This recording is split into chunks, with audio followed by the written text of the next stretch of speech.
this lesson, we're going to look at how to play blues licks up the neck over a repeating vamp in the bass.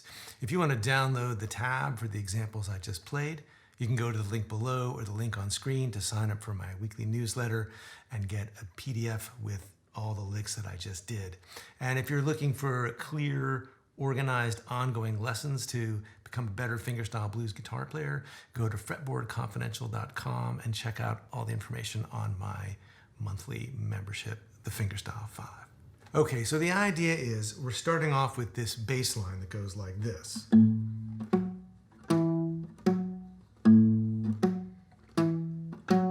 So we've got the root, well, I'm playing in the key of A for starters. I've got the root, the sixth, the fifth, and the sixth of A. And I'm playing everything on the A string, which sounds nice and fat and consistent. And I'm palm muting, so it's not just like this big open thing, right? And I'm damping with the left hand over here and playing a lot of backbeat when I don't actually have, or the offbeats on the ands, when I don't actually have a melody note to play. There's actually a couple ways you can get that feel. One is like that, just draping the left hand. And you can practice just like down, up, right? On the 1 and 2 and 3 and 4 and, where the index finger's coming up on the third string, just to get that feel. And then if you just kind of play messy and let the left hand drape across the strings and just come in like I'm not arching my fingers at all like you're supposed to, but just playing really flat, then basically when you're not pressing down the string, everything's damped, and when you do press it down, all you get is that one note. So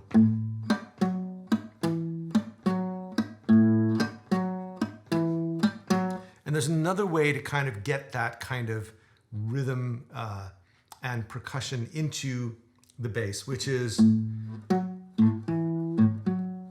more of a pull-off kind of thing, which is something that I learned from Emily Remler when she was explaining how to comp like chords and bass lines. She was like, the bass player's always kind of like, their fingers come off the strings and you hear like open strings in between. So it's really kind of just, again, like playing less carefully. So it's a combination of the pulling off and the damping. Because you don't really want all that stuff, right? You just want this kind of cool, just a little bit of that, extra sound, like taking up the ands and giving you that groove. So the groove comes first, and that's what you want to make sure that you've got really steady and solid. And then the question is, well, how do we put stuff on top of that? And so we're playing an A, and so up in this register,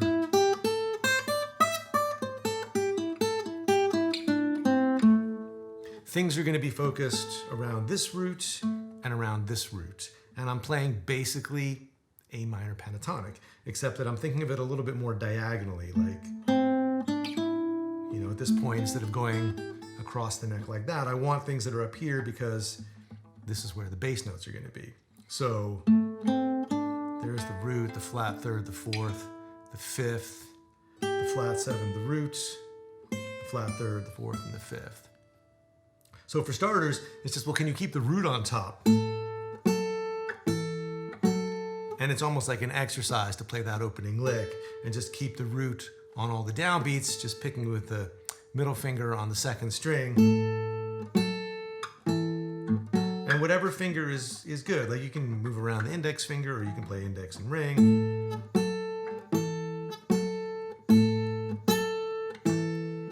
Just to get that going, and then to see if you can get some of that offbeat damping in.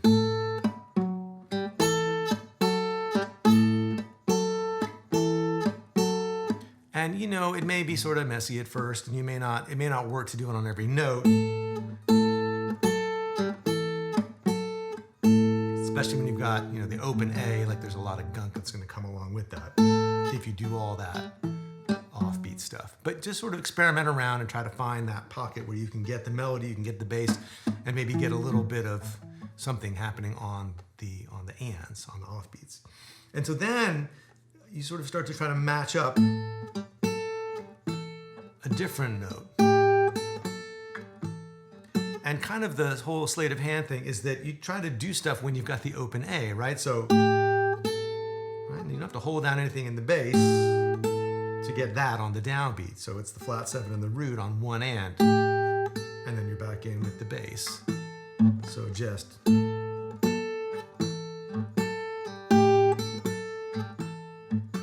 and same idea here. And here it starts to get a little more tricky, but there's an open bass. And here it's sort of a matter of memorizing the grips that make this possible while still trying to keep in mind, well, we got a bass and we got a melody and you want to really hear. And so you may want to play just that phrase on top and sort of figure out, was there any way that, you can articulate it, either with like a bit of bending or a little vibrato to make it sound like a lick and not just like, right? You want it to sound like, with all the dynamics and the kind of ebb and flow that it should have while keeping the bass going. And so just slowing it down and seeing where those moves are and getting it smooth. And sometimes the bass notes are going to get cut off a little early, or the melody may get cut off a little early, but it's kind of this illusion that, something's always happening. You're trying to create the illusion of two things happening at the same time, but sometimes one note or the other is going to get kind of short shrift, and that's okay. So something like that. Right, like ordinarily, you kind of want that note to hold, but it's probably not going to happen. But the bass is going to be there, and your ear will, the listener's ear will kind of fill in the rest of the note that's not holding over. So then you get to something like this.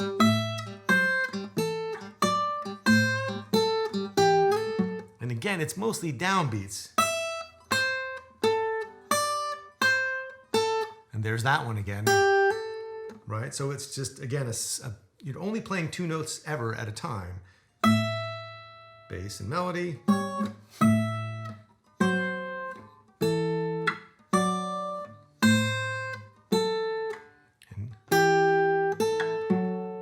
And so, again, this one's a little harder to get a sense of like articulation or inflection on, because really, you'd want those notes to really hold out. You'd want to get like kind of a bend on that flat third, right? So that's pretty hard going right there, to bend up while holding down that bass. But if you sort of reimagine it as well, maybe it's like this sort of, if the phrase has got kind of a cool rhythmic pocket, and the notes aren't held out so much, but they've, you're really articulating them, really placing them.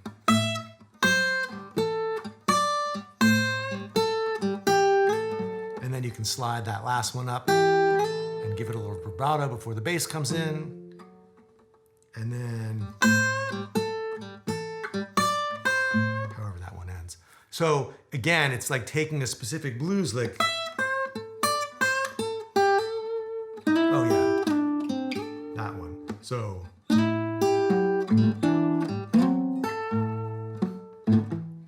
now for this, it's like, here's where the fingering starts to get kind of unusual. It works once you are comfortable with it, but it's not anything you'd intuitively, like you'd never play that way if you're playing single note licks, but in the context of this bass line, it makes sense. So using this fingering, ring and index, so the middle finger's free for the bass. And then here's your flat third to the root. Now I always end up finding myself doing this, which looks ridiculous, but it's comfortable for my hand, so when it happens, I don't really worry about it, but probably this would make a whole lot more sense. And then you've got to slide the bass note in order to slide the melody note in, and that's okay. Like your ear kind of forgives that, even though you wouldn't ordinarily do that on a bass line. So that gives you these different single note licks.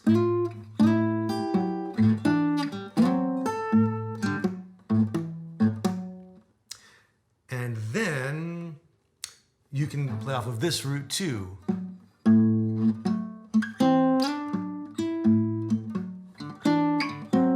And so the lick, again, what are we doing? Again, not completely intuitive. Ordinarily, you'd probably slide that way. Not with the index finger, but because we want to be in position. And you might lift up the bass, slide the index, bring in the bass.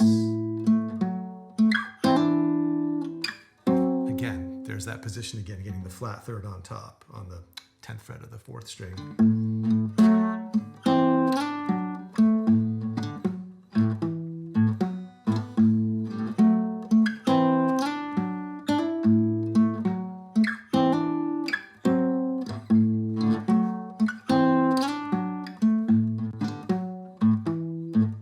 So that gets a change of register from up here to down here, which makes a nice contrast.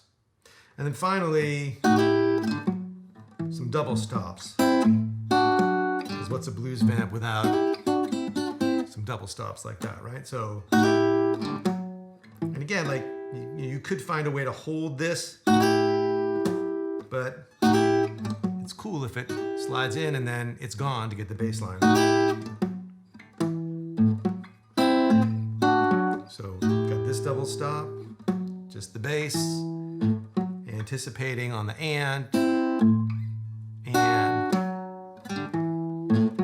then a single note version of those double stops. And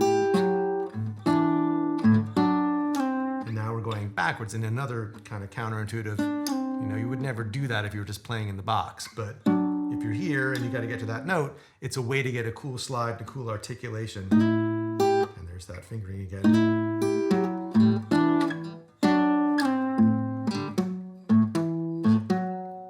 And then from there, you can, you know, just go back and vamp on the bass line. Or once you've got a bunch of these licks, it's much easier to reduce them down to just a couple of notes.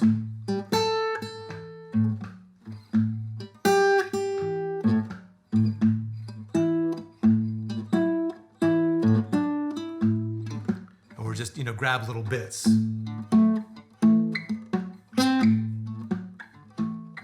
Just be thinking about, you know, what kind of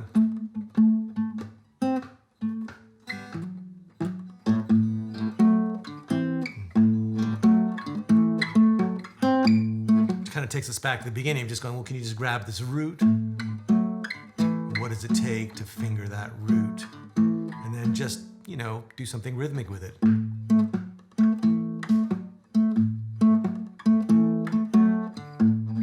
Or even this note.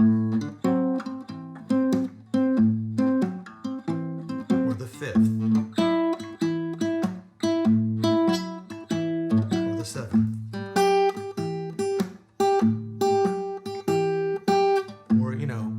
Back to the root now, and maybe like pairs of notes.